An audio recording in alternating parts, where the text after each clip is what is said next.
Alright guys, may reaction video tayo dito kay Karob Trip. Ilang bansa nagpahayag ng interes sa pagsasagawa ng Joint Patrol OPS sa West Philippine Sea ng AFP Chief.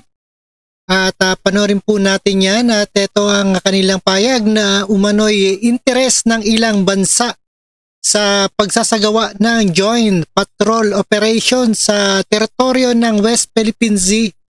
At ito ang detalye ayon kay Almed Forces of the Philippine Chief of Staff Romeo Browner.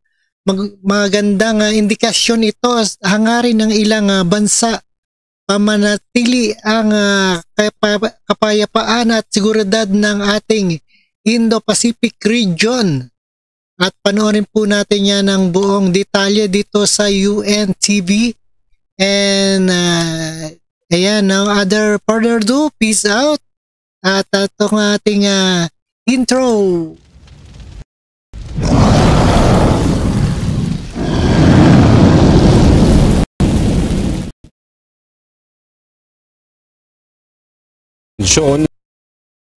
Maraming bansa bukod sa Estados Unidos ang nagpahayag ng intensyon magkaroon ng joint patrol sa West Philippine Sea.